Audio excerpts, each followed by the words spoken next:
네, 솔로몬이 왕위를 이어받은 후에 그의 적대 세력들을 모두 물리치고 강력한 왕권을 세웠습니다. 그가 하나님께 받은 지혜와 지식 그리고 부와 재물과 영광의 복은 이제 자연스럽게 성전 건축으로 이어지게 됩니다. 솔로몬은 성전을 건축할 최종 준비를 하면서 건축이 바로 실행될 수 있도록 아주 만반의 준비를 하였습니다. 오늘 말씀 1절은 솔로몬이 결심하였다라는 말씀으로 시작을 하고 있습니다. 솔로몬은 하나님의 이름을 위해 성전을 건축하고 또 자기 왕위를 위해서 왕궁 궁궐 건축하기를 결심하고 이를 준비하게 되었습니다. 이 결심했다라는 말의 히브리어는 말하다 또 이르다라는 뜻을 가지고 있습니다. 어떤 사람이 다른 사람에게 말하고 명령하는 것, 지시하는 것을 가리킬 때 이 단어가 사용된다고 합니다. 그런데 1절에서는 솔로몬이 누군가에게 이 명령을 내리는지, 솔로몬이 성전을 건축하고 궁궐을 건축하기로 하였는데 이것을 누구에게 말하고 있는지 명확하게 대상이 나타나지 않습니다. 그래서 우리가 읽을 개역개정 성경은 솔로몬이 자기 스스로에게 이것을 이룬 것이다 라고 하여서 결심하였다 라고 번역을 하고 있고, 새 번역 성경은 이것을 솔로몬이 작정하였다, 결정하였다 라고 표현을 하고 있습니다. 이제 역대하 3장 2절 말씀을 보게 되면 솔로몬이 왕이 된 지 4년 후에 성전 건축을 시작했다라고 말씀하는데, 이제 솔로몬이 왕이 되어서 그 왕위를 견고하게 세우고 또 나라가 이제 부하게 되어지고 안정이 되게 되자 때가 되었다라고 솔로몬이 스스로 생각하고 결심하여서 백성들을 동원하고 대규모 토목 공사를 벌여서 성전 건축과 왕궁 건축을 시작하였다라고 오늘 이 말씀을 이해할 수가 있습니다. 먼저 솔로몬은 성전 건축에 사용할 돌을 준비하기 위하여서 일꾼들을 세우는 모습을 보여줍니다. 산에서 돌을 떠낼 자 8만 명을 세워서 그들이 돌을 캐고 제단을 할 수 있도록 인도하였고, 또 짐꾼 7만 명을 세워서 이렇게 산에서 캐어지고 제단된 돌들이 성전 건축할 장소로 옮겨질 수 있도록 이제 조정을 하였습니다. 그리고 이 일들을 감독할 자 3,600명이 세워지게 되었습니다. 오늘 말씀 17절과 18절을 보게 되면 이들이 이스라엘 땅에 살고 있었던 이방인들이었다라고 말씀합니다. 이스라엘에는 이미 성전에서 허드렛 일을 하는 느디님 사람 같은 이방인 전쟁 포로들이 있었습니다. 또 다윗이 주변 나라들과 전쟁을 하면서 수많은 전쟁 포로들을 새로 얻게 되었습니다. 역대상 20장 3절 말씀을 보면 다윗이 암몬과 전쟁을 하고 그 암몬에게서 승리한 다음에 그 포로로 잡은 백성들을 톡과 새도끼와 돌수레로 일하게 했다라고 말씀하고 있습니다. 이렇게 이스라엘에는 15만 3,600명의 이방인 노예들이 있었고, 솔로몬이 이들을 동원하여서 성전을 건축하는 데 필요한 석재, 돌을 캐어오는 일들을 준비하게 합니다. 또 열왕기상 5장을 보게 되면 이런 이방인 노예들 외에도 솔로몬이 3만 명의 사람을 뽑았고 이들을 두로에 가서 레바논으로 가서 백향목을 벌목하고 가져오는 일을 하게 하였다라고 말씀하고 있습니다. 이렇게 먼저 노동력의 확보를 마친 솔로몬이 이후에 두로왕 후람에게 협조 요청을 보내고 있습니다. 먼저 솔로몬은 후람이 자신의 아버지 다윗을 위해 백향목 궁을 지어줬던 것을 언급하면서 자기를 위해서도 그렇게 해달라고 요청을 합니다. 역대상 14장 말씀을 보면 두로 왕의 이름을 히람이라고 말하면서 이 히람 왕이 다윗에게 사신과 백향목과 석수와 목수를 보내서 그의 궁전을 건축해 주었고, 이 일을 통하여서 다윗이 하나님께서 나를 이스라엘의 왕으로 세우셨구나, 그리고 이 백성을 위하여 하나님께서 자기와 이 백성들을 이스라엘을 높여주시고 있구나라는 것을 깨달았다라고 말씀하고 있습니다.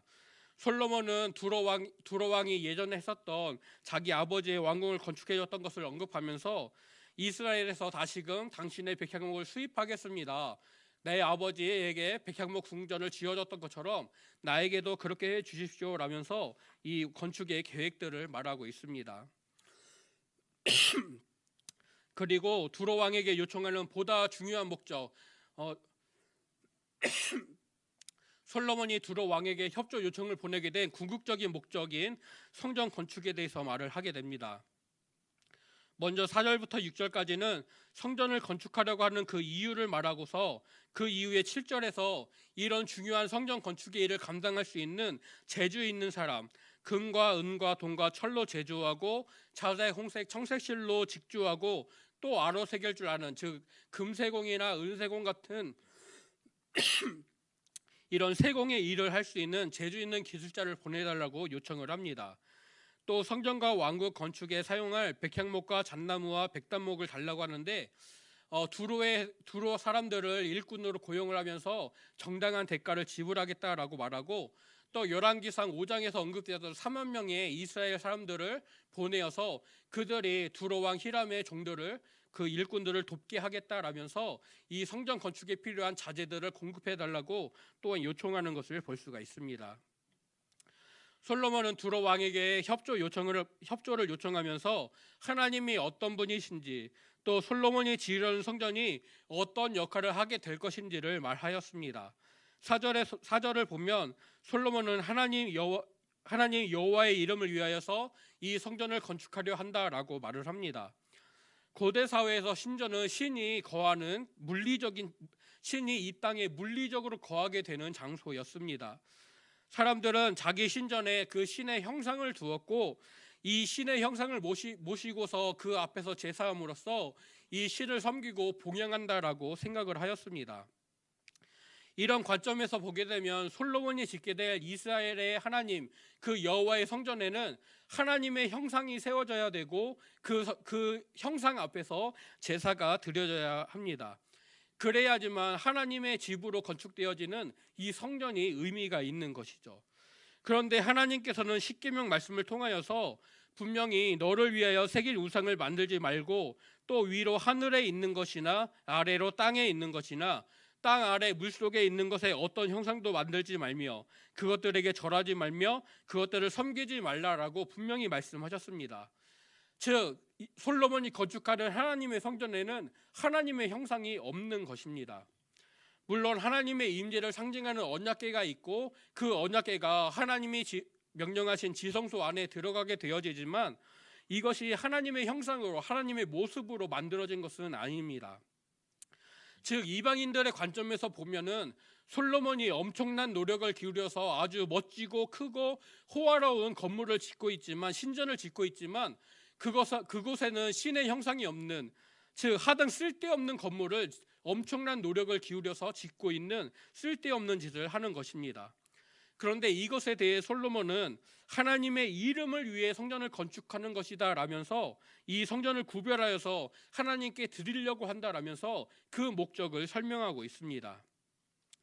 솔로몬의 이 말은 5절과 6절과도 연결이 되어지는데요. 하나님은 모든 신들보다 크신 분, 즉 다른 신들과 비교할 수 없는 유일하신 하나님이십니다. 다른 이방 신들에게는 이 신전이 자신의 물리적인 거주지가 되어지고 이 세상에, 이 땅에 그 신이 거할 수 있게 하는 매개체가 되어졌지만, 모든 신보다 크시고 뛰어나신 하나님은 이런 사람들이 다른 우상들을 섬길 때 갖고 있던 이런 제약에 갇히시는 그런 하나님이 아닙니다. 또 하나님은 하늘과 하늘들의 하늘이라도 용납할 수 없는 위대하신 분이다라면서 솔로몬은 이런 크신 하나님의 성전을 누가 감히 지을 수 있겠느냐라고 고백을 하고 있습니다. 솔로몬과 이스라엘 백성들이 엄청난 공을 들이고 노력을 하여서 성전을 지을 것이지만 이것이 결코 하나님의 거처가 될 수 없다, 사람으로서는 이런 일들을 결코 이룰 수 없다라는 것을 믿음으로 고백하는 것입니다. 비록 솔로몬이 하나님의 허락하심을 받아서 성전을 건축하고는 있지만 솔로몬이 성전을 건축하였다라고 하여서 이것이 당연히 하나님의 집이 되어지고 하나님이 거하시는 처소가 되는 것은 아니라는 고백입니다. 솔로몬은 하나님의 성전을 능히 건축할 수 없다라는 이 말을 통하여서 하나님의 크심과 위대하심, 또한 그것에 비교되는 사람의 연약함을 같이 고백합니다. 그리고 그 무엇과도 비교할 수 없는 하나님을 인정하고 하나님을 높이고 있습니다.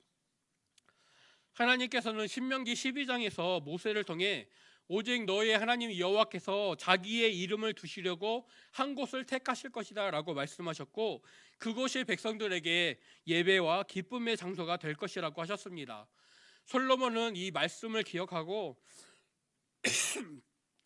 하나님의 이름을 위해 내가 성전을 짓는 것이다, 하나님은 결코 이 성전이라는 이곳에 갇혀 계시는 분이 아니고 나는 단지 하나님의 이름을 두실 그 장소를 지을 뿐이다 라면서 겸손함을 고백합니다. 또 그곳을 거룩하게 구별하여서 하나님께서 성막에서 행하라고 명령하셨던 분향하는 것, 떡을 진설하는 것, 그리고 안식일과 초하루와 하나님의 절기에 번제를 드리는 일을 행할 것이다 라고 고백하고 있습니다. 즉 솔로몬은 이 성전이 하나님을 예배하는 장소이고 또 하나님의 이름을 높이는 장소이며, 하나님을 섬기고 하나님이 말씀하신, 하나님이 명령하신 규례에 순종으로 반응하는 그런 자리라는 것을 알려주고 있습니다. 하나님께서 이 성전 건축을 솔로몬에게 명령하셨고, 솔로몬은 이스라엘의 왕으로서 백성들과 함께 하나님의 이름을 위한, 하나님을 예배하고 섬기기 위한 장소를 지어야 합니다. 그들이 할 수 있는 최선의 것을 드려야 하는 것이죠. 그래서 솔로몬은 가나안 땅 서북쪽 해안에 위치하여서 헷 족속과 갈대아 사람들과 또 애굽 사람들과 무역하던 당시 최고의 문화 중심지였던 두로 왕에게 재주 있는 기술자를 보내달라고 요청하고 있습니다. 고대 사회에 유브라데 강이 흐르는 갈대아 땅, 그리고 나일강이 흐르는 애굽 땅에 문명이 발생하고 태동하였습니다. 또 이 두 지역을 잇는 도로가 크게 두 곳이 있어서 이 도로들 통해 선진 문명들이 다른 주변 나라들에게 전파되어지고 공유가 되었습니다. 그 도로의 첫 번째는 왕의 대로라고 하여서 가나안 땅 동쪽으로 있는 아람과 암몬과 모압과 에돔 나라를 통해 애굽과 갈대아 지방을 잇는 왕의 대로라는 도로가 있었습니다. 또 가나안 땅 서쪽으로 지중해 해안을 따라서 블레셋의 가사와 두로와 시돈을 통해서 이어지는 해안 도로가 있었습니다. 두로는 이 해안 도로의 중심지로서 동쪽의 갈대아 지방, 그리고 남쪽의 애굽, 또 북쪽에 있는 헷 족속의 땅과 연결되는 땅이었고, 또 지중해를 건너는 사람들이 첫 번째로 들리는 도시였다라고 합니다. 즉 사방팔방으로 이어진 도로의 교통의 중심지였고 무역의 중심지였습니다. 즉 세계 곳곳의 문화가 집결되는 장소였기 때문에 이곳에는 수많은 사람들이 함께하고 있었고, 또 특별히 보석이나 광물이나 가죽 같은 생산물을 다루고 처리하는, 그것을 가공하는 그런 일들이 발달했다고 합니다. 솔로몬은 이런 당시 최고의 문화가 결집된 이 두로 왕에게 그곳에서 최고로 기술력이 있는 사람을 보내달라고 요청을 하여서 그에게 성전을 짓는 일을 맡기고 있습니다. 솔로몬의 이 협조 요청 편지를 받은 두로 왕은 승낙의 답장을 보내게 됩니다. 후람은 먼저 하나님께서 그 백성을 사랑하셔서 솔로몬을 왕으로 세우셨다라는 축복의 말로 응답을 합니다. 또한 이 말은 누가 능히 하나님을 위해 성전을 건축하겠느냐라는 솔로몬의 말에 대한 응답입니다. 하나님께서 솔로몬을 왕으로 세우셨고 솔로몬을 통해 하나님께서 성전을 지으십니다. 즉 모든 신보다 크신 하나님은 직접 자기의 집을, 자기의 이름을 위한 성전을 지으시는 것입니다. 솔로몬이 하나님을 모든 신보다 크신 분이라고 말했던 것처럼 두로 왕도 하나님을 천지를 지으신 위대하신 분이다라고 고백을 하고 있습니다. 이렇게 크신 하나님께서 다윗 왕에게 은혜를 베푸셔서 그의 아들이 왕위를 잇게 하셨고 또 그 아들을 지혜롭게 하셨습니다. 또 그에게 놀라운 지혜와 총명을 주셔서 하나님을 위해 또 자기를 위해 성전과 왕국을 건축하게 하신다라고 고백하고 있습니다. 그러면서 솔로몬이 두로 왕에게 요청했던 재주 있는 사람에 대한 응답으로 자기 아버지 후람에게 속하였던 자를 보낸다라고 말하고 있습니다. 두로 왕이 보내는 이 사람을 가리키는 히브리어는 후람압이라고 합니다. 우리가 읽는 개역 성경은 이것을 내 아버지 후람에게 속한 자라고 해석을 하는데요. 이것은 7절에서 솔로몬이 내 아버지 다윗이 이스라엘과 유대 땅에서 지혜롭고 지혜로운 기술자들을 준비하였습니다라고 말했던 것에 맞추어서 후람이 자신의 아버지 후람에게 속해 있던 기술자 한 명을 보냅니다라고 이제 이 기술자의 이름을 말하지 않고 내 아버지 후람에게 속해 있던 기술자를 보냅니다라고 개역 개정 성경은 이제 해석하여서 내 아버지 후람에게 속한 자라고 이 사람을 가리키고 있습니다. 그런데 세번역 성경이나 쉬운 성경은 이 사람의 이름이 후람이고 이제 아비라는 것은 천재적인 기술자에게 붙이는 아버지라는 호칭이었다라고 번역을 합니다. 고대 사회에서는 아들이 아버지의 이름을 이어서 승계하는 것이 흔했기 때문에 후람아비라는 이 구절이 후람의 아들 후람이라는 그런 뜻으로 해석하여서 이 사람의 이름이 후람이었다라고 해석을 합니다. 또 고대 사회에서 열왕기하 2장에서 엘리야가 승천할 때 그 모습을 지켜본 엘리사가 내 아버지여 내 아버지여 이스라엘의 병거와 그 마병이여 라고 외쳤고, 또 열왕기하 13장에서 엘리사가 죽을 병에 들었을 때 이스라엘 왕 요아스가 엘리사를 찾아와서 내 아버지여 이스라엘의 병거와 마병이여 라고 말을 합니다. 이렇게 엘리야와 엘리사처럼 존경을 받게 되고 또 나라에 꼭 필요한 그런 인물에 대해서 아버지라고 불렀던 것처럼 두로 왕도 자기 나라의 뛰어난 기술자에게 이 아비라는 호칭, 즉 아버지라는 호칭을 붙이고 있다라고 추측을 하기도 합니다. 아무튼 이 기술자는 아버지가 두로 사람이었고 또 그 어머니는 단의 여자들 중에 한 사람이었다라고 말씀하고 있습니다. 열왕기상 7장 14절은 그는 낫달레 지파 과부의 아들이고 그의 아버지는 두로 사람이니 노스의 대장장이다라고 말씀하고 있습니다. 이 기술자의 어머니가 이스라엘 사람이었다라는 것은 이 기술자가 히브리어를 말할 수 있었다라는 뜻입니다. 즉 솔로몬이 이스라엘에서 준비했던 기술자들을 가르치고 또 그들을 교육하고 지도하면서 이 성전의 일을 감당하는데 언어가 소통되는 일에 부족함이 없었다라는 것을 우리에게 알려주고 있습니다. 이렇게 역대기 기자는 솔로몬이 성전을 지으려고 하는 이 건축의 책임자가 두로의 선진 문물과 기술들을 잘 이용할 수 있는 재주 있는 사람이었고 또 히브리인 어머니를 둔 언어에 불편이 없는 사람이었다라는 것을 알려주고 있습니다. 또 솔로몬이 요청할 때 그 사람을 금과 은과 동과 철로 제조하는 사람, 자색, 홍색, 청색실로 직조하고 아로 새길 줄 아는 재주 있는 사람을 요청을 합니다. 그리고 두로 왕이 솔로몬에게 답장하면서 내가 그런 사람을 보냅니다라고 답을 하고 있는데요. 이 구절은 성막을 만들 때 하나님께서 그 영을 부어주시고 감동하셨던 유다지파 훌의 손자요 우리의 아들인 부살렐, 또 단지파 아히사막의 아들인 오홀리압을 가리킬 때 사용되었던 표현들입니다. 솔로몬과 이스라엘 백성들의 하나님의 성전을 건축하는 일을 당연히 해야 되는 일이지만 그것을 허투루 하는 것이 아니라 그들이 할 수 있는 최선을 다한다는 것을 우리에게 보여주고 있습니다. 솔로몬은 당시 세계 최고의 디자이너를 영입하였고 그에게 다윗이 하나님께 받아서 기록해왔던 성전의 식양을 전달하여서 이 식양을 따라 성전이 건축되어지고 성전에서 사용될 기구들이 만들어질 수 있도록 그런 모든 것들을 준비하는 모습을 보여주고 있습니다. 다윗 왕은 그의 평생에 성전을 지을 재물과 그 자재들을 모았습니다. 또 그 뒤를 이어받은 솔로몬이 성전 건축의 최종 준비를 하면서 두로에서 더 많은 자재들을 수입하고 또 그 일을 감당할 노동할 자들을 세우고 있습니다. 그리고 이 모든 일을 총괄하여서 성전을 건축하고 그것들을 관리할 재능 있는 자를 세우는 모습을 오늘 말씀은 보여주고 있습니다. 오늘 솔로몬이 후람 왕에게 보냈던 그 편지에서 그리고 후람이 답장하는 그 내용에서 하나님은 크고 위대하시고 천지를 지으신 분으로 소개되고 있습니다.